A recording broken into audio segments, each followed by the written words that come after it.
Hello friends, this is Manisha here and welcome to our YouTube channel Creative Hacks with Ankisha. Today I am going to show you how to draw a bride in Madhubani drawing. यहाँ मैंने A3 size sheet ली है जिस पर हम अपना subject draw कर रहे हैं। सबसे पहले हम अपनी ब्राइड का फेस ड्रॉ कर रहे हैं। मधुबनी आर्ट की स्पेशलिटी है कि इसमें सब्जेक्ट की आइज़, नोज़ और फेस पॉइंटेड और शार्पनेस लिए हुए होते हैं। ब्राइड का फेस ड्रॉ करने के बाद हम ब्राइड की एसेसरीज, हेयर और क्लोथिंग ड्रॉ करेंगे। यहाँ मैं ब्राइड का ईयरिंग्स ड्रॉ कर रही हूँ। Simplicity is the beauty, that's why हमने अपनी ब्राइड को बहुत सिंपल लुक दिया है यहाँ पर, और हमने उसे एसेसरीज और एक ट्रेडिशनल ब्राइड की फॉर्म में यहाँ पर प्रेजेंट किया है। इसके लिए मैं यहाँ पर अब हेयर ड्रॉ कर रही हूँ और एसेसरीज में मैं सिर्फ एक नेक पीस ड्रॉ किया है। Here I draw a pallu on her head to give a traditional look to our bride to make it more effective. Flowers enhance the beauty of a bride. That's why I draw a flower in her hair.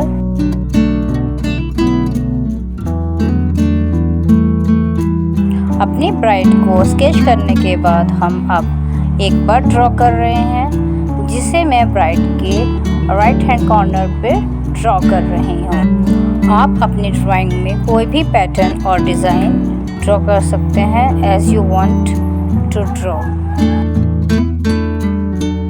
Here I am going to draw one more bird on the left corner of our bride.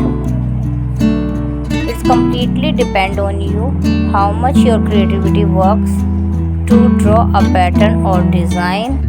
Here I tried to elaborate our bird through different Madhubani patterns. Here I draw bunches and flowers and the bird is sitting on the branch. You can use your creativity and idea to draw different design or patterns, or using the Madhubani patterns to draw your design. How you use your creativity to draw and use the different ideas to make your drawing more effective.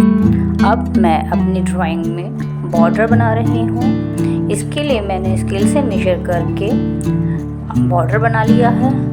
यहाँ border design बनाने के लिए आप कोई भी border design choose कर सकते हैं। यहाँ मैं 2-3 बॉर्डर का कॉम्बिनेशन मिक्स करके ड्रॉ करूँगी। सबसे पहले मैंने अपने फर्स्ट बॉर्डर में फर्स्ट लाइनिंग में लोटस फ्लावर ड्रॉ किए हैं। देन मैंने सेकंड लाइन और साइड कॉर्नर्स के लिए डिफरेंट पैटर्न चूज़ किया है अपनी ड्राइंग को और इफ़ेक्टिव बनाने के लिए। यहाँ मैं कुछ डिफरेंट करना चाहती थी तो मैंने यहाँ पर simple 1 line border design choose करने की बजाय यहाँ पर मैंने 2-3 डिज़ाइंस पिक किए हैं और उसका एक कॉम्बिनेशन मैं यहाँ पर ड्रॉ कर रही हूँ। और राइट कॉर्नर पे मैंने एक स्मॉल स्लॉट ड्रॉ किया है। रेक्टेंगल स्लॉट में मैं यहाँ पर बारीक फ्लावरिंग डिज़ाइन बना रही हूँ जिसमें मैंने ब्रांचेस, लीव्स और फ्लावर ड्रॉ किए हैं। अब मैं अपना बैकग्राउंड डिज़ाइन कर रही हूँ। बैकग्राउंड डिज़ाइन करने के लिए मैंने अपनी ब्राइड के साइड में कुछ पैटर्न्स ड्रॉ किए हैं। साइड लाइनिंग करके मैंने उसमें फ्लावर्स और circle, round circle design draw किए।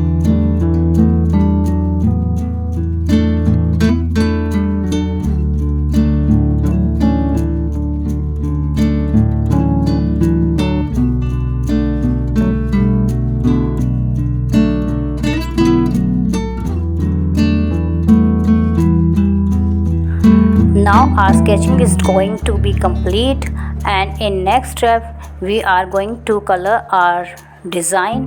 And before to start coloring we choose vibrant color and proper contrast to apply the coloring in our drawing. जब भी हम कोई ड्राइंग बनाते हैं या कोई भी सब्जेक्ट चूज़ करते हैं तो हमारे माइंड में एक पिक्चर होती है कि हमें किस तरह के कलर चूज़ करने हैं, या एक प्रॉपर कंट्रास्ट हमारी ड्राइंग को ज़्यादा इफ़ेक्टिव बना सकता है, ज़्यादा लाइव बना सकता है। तो हमें इसी तरह के कलर कंट्रास्ट पिक करने चाहिए जो हमारे ड्राइंग को और ज़्यादा उभार सकें। सपोज़ अगर आप अपना बैकग्राउंड लाइट रखते हैं तो और सब्जेक्ट में डार्क कलरिंग करते हैं तो आपका सब्जेक्ट और ज़्यादा उभर के आएगा और आपका डिज़ाइन और ज़्यादा इफ़ेक्टिव लगेगा। बट अगर आप दोनों ही कलर डार्क चूज़ कर लेते हैं, आप अपना बैकग्राउंड भी डार्क कलर में करते हैं और आप अपना सब्जेक्ट भी डार्क कलर में कलरिंग करते हैं, तो आपका ड्राइंग हो सकता है उतना ज़्यादा इफ़ेक्टिव ना लगे। इसलिए हमें जब कभी भी कलरिंग करनी है तो हमें अपने कलर का बेस इस तरह से सोचना चाहिए कि जिससे हमारी दोनों कलर कॉम्बिनेशन इस तरह से हो कि हमारी ड्राइंग ज़्यादा उभर के आ सके। मधुबनी आर्ट तो वैसे भी अपने वाइब्रेंट कलर्स के लिए, डार्क कलर कॉम्बिनेशन के लिए बहुत ही फेमस है। मधुबनी आर्ट में जितने भी कलर्स यूज़ किए जाते हैं वो सब आपको ब्राइटनेस देते हैं आपकी लाइफ में। और पहले के टाइम में इन कलर्स को नेचुरल सब्सटेंस के थ्रू बनाया जाता था, लेकिन यहाँ पर मैं एयर ब्रश पेन का यूज़ कर रही हूँ अपने ड्राइंग में कलर करने के लिए, because air brush pen is more convenient in using than other colours.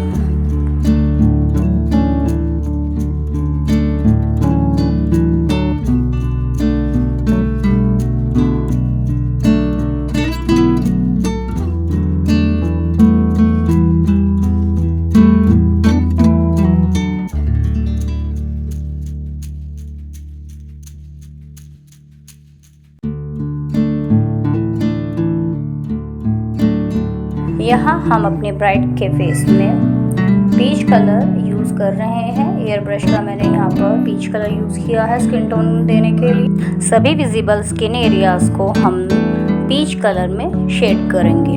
Hair के लिए मैंने light brown and dark brown shade का यूज़ किया है। डार्क ब्राउन शेड से मैंने हेयर स्ट्रैंड्स बनाए हैं। जब कभी भी हम अपनी ड्राइंग बनाते हैं उसमें ह्यूमन स्केच को अगर हम एज ए सब्जेक्ट यूज़ करते हैं तो उसकी आंखें ये पूरे स्केच का सबसे इम्पोर्टेंट पार्ट होता है। ह्यूमन स्केच का सबसे इम्पोर्टेंट पार्ट उसकी आंखें होती हैं। जितना बेटर वर्क हम उसकी आंखों में शेडिंग और कलरिंग देने में करेंगे उतना ज़्यादा हमारा ड्राइंग और अच्छे से निकल कर आएगा और उतना ही ज़्यादा अट्रैक्टिव और इफ़ेक्टिव हमारा स्केच रेडी होगा। यहाँ हमने ब्राइड की साड़ी को हैवी लुक देने के लिए डिफरेंट पैटर्न्स यूज़ किए हैं एज अ प्रिंट, और यहाँ मैं येलो और रेड का कॉम्बिनेशन ले रही हूँ कलरिंग के लिए।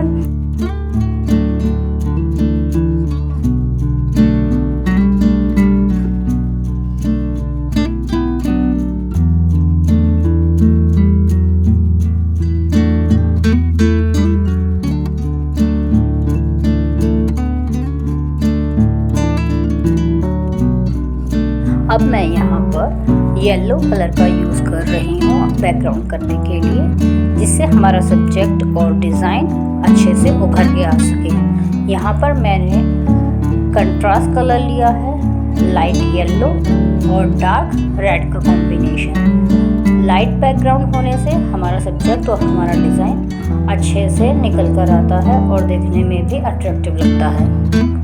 मधुबनी पेंटिंग की खासियत ही उसके चटक रंगों से है। अलग अलग कलर हमारे जीवन के अलग अलग पहलुओं को दर्शाते हैं। कहीं खुशी का रंग है, कहीं नई ऊर्जा का रंग है, कहीं जीवन के नए संचय का रंग है। इसी तरह से मधुबनी आर्ट भी अलग अलग रंगों की खूबसूरती लिए हुए हमें आकर्षित करती है।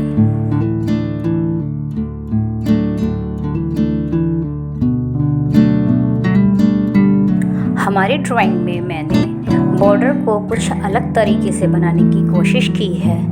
इसे मैं नॉर्मल बॉर्डर की तरह ना बनाकर कुछ अलग करना चाहती थी, इसलिए मैंने इसमें साइड स्लॉट्स और अपने बॉर्डर की फर्स्ट और सेकंड लाइन में डिफर पैटर्न्स यूज़ किए हैं।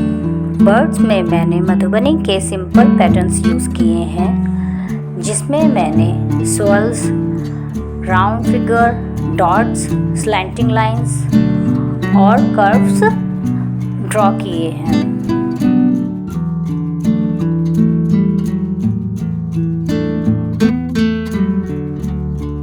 अगेन मैंने बर्ड की टेल में 2 कलर कॉम्बिनेशन यूज़ किए हैं और जिसमें मैंने येलो और रेड का कॉम्बिनेशन लिया है। और लास्ट में मैंने वाटरप्रूफ पेन की हेल्प से डिटेलिंग की है और डिज़ाइन ड्रॉ किया। वाटरप्रूफ पेन की हेल्प से आप बारीक से बारीक डिटेलिंग भी कर सकते हैं, जिससे हमारा डिज़ाइन और ज़्यादा उभर के आता है। और डिटेलिंग को आप करते हैं तो आपका डिज़ाइन ज़्यादा अट्रैक्टिव लगता है। इससे आप बारीक से बारीक चीज़ों को भी उभार सकते हैं। जैसे मैंने यहाँ पर वाइट जेल पेन का यूज़ किया है अपनी ब्राइड की आँखों में डिटेलिंग करने के लिए। अब आप देखिए, पेन का यूज़ करने के बाद ब्राइड की आँखें और ज़्यादा लाइवली लग रही हैं और उसमें ज़्यादा अट्रैक्शन फील हो रहा है और डिज़ाइन भी हमारा अच्छे से उभर के आया है। ड्राइंग करते समय हमें मेन 2 बातों का ध्यान रखना चाहिए, जिसमें सबसे पहला है आपका colour combination and the second thing is detailing. अगर हम इन 2 चीज़ों पे वर्क कर लेते हैं तो हमारी ड्राइंग एक परफेक्ट ड्राइंग के रूप में निकल के आती है।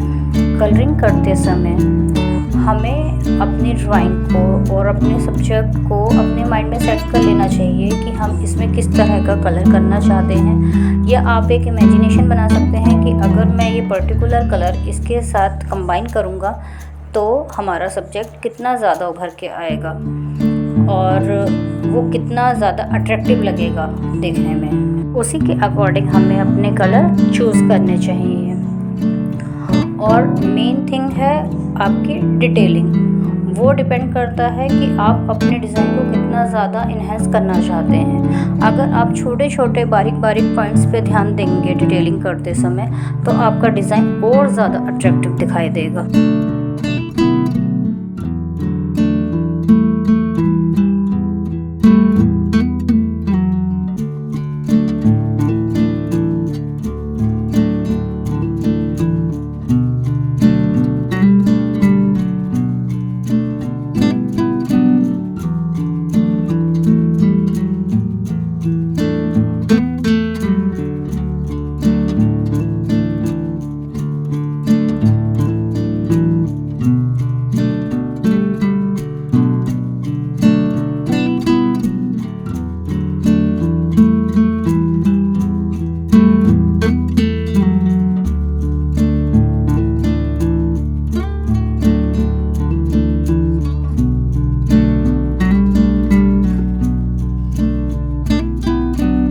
फ्रेंड्स, अब हमारी ड्राइंग ऑलमोस्ट कंप्लीट होने वाली है। अगर आपको मेरे साथ ड्राइंग करने में मज़ा आया हो या आपको ये वीडियो देख के कुछ भी सीखने के लिए मिला हो तो प्लीज़ हमारे चैनल को सब्सक्राइब करें, हमारे वीडियो को शेयर करें और इसे लाइक करना ना भूलें। अगर आप ड्राइंग के रिगार्डिंग मुझसे कुछ भी क्वेश्चन पूछना चाहते हैं तो आप हमें कमेंट कर सकते हैं। मुझे आपके क्वेश्चंस का वेट रहेगा फ्रेंड्स। तब तक के लिए friends, have a nice day and thanks for watching.